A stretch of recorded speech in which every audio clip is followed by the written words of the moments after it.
Hello everyone. Today we start with the definition of the system and its parts. Basically, it is a topic for the subject system analysis and design.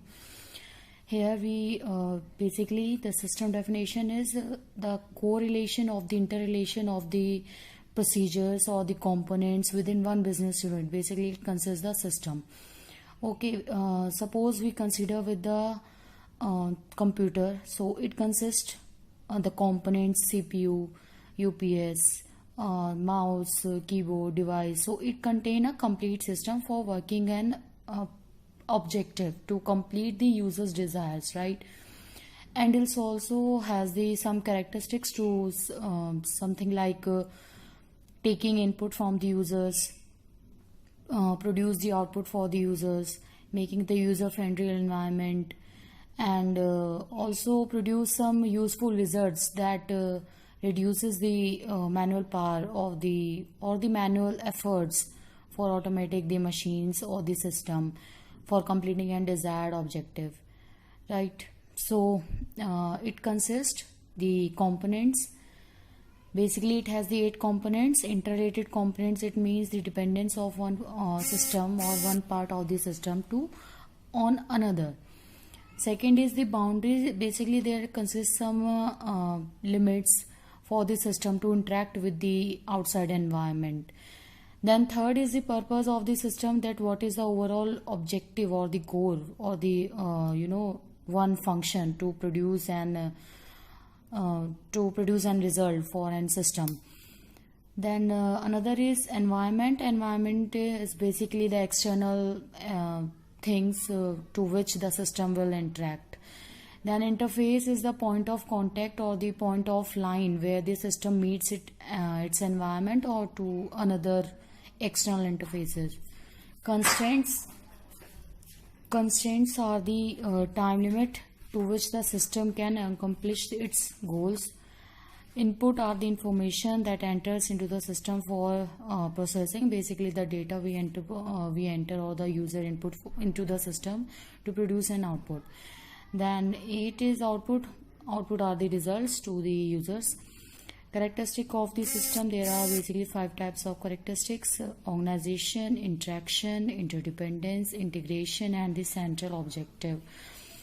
Organization, basically now discuss it one by one. Organization is the structure or the order or the manner in which all the components are arranged in a manner to achieve the overall goal, right? Suppose we have the computer system, for example, then we have the organization of the various components like devices, output devices, CPUs, and storage devices. Interaction is the refers to the manner in which each component functions with other components of the system. That is, there should be an interrelationship between each components of a system.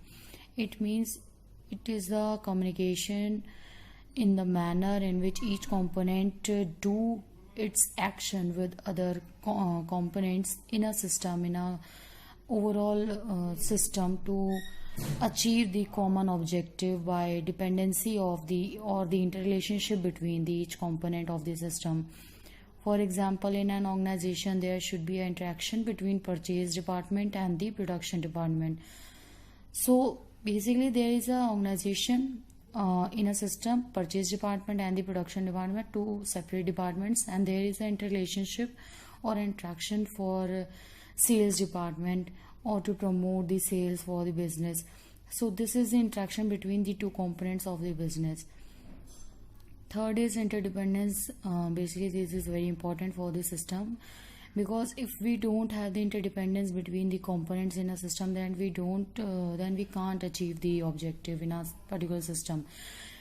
If we organize the system in a good manner, then we interact, then we make interaction between them, and there should be some interdependency, or we can say there should be some link between the components to which they can interact with each other to accomplish the common objective in a system, or to produce the system in a good manner, to run the system in a proper manner, and each component or part should depend on another component of an organization one component or subsystem depends on the input of another system for proper functioning.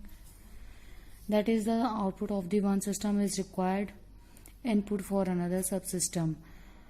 For example, a decision to computerize an application is initiated by the user, and then it got analysis and then designed by the analyst, and then programmed and tested by the tester. Fourth is integration. It is the holism of the system, or it is the system that all the components are tied together.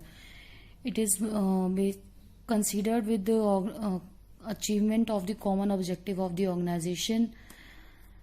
Next is central objective. For a system, there should be some central objective to achieve the common goal for the system or the organization. It can be static, it can be dynamic, or it can be real. There are the elements of the system. We have 6 elements in the system: control, input, processor, output, and feedback. Input are the data the user input in the system, then it got in the processors, and then it produces to the output for the users. It has some boundaries and the interfaces to which the system interact with the external environment. Then it has the component control, which decides or which helps in decision making of the system. Then output is observed with the feedback and produce the input again to process to the processor and produce the output for the users. Outputs and inputs. Inputs are the information or the elements that we enter into the system for processing. Output is the output of the processing. Major objective of the system is to produce an output that has value to its users.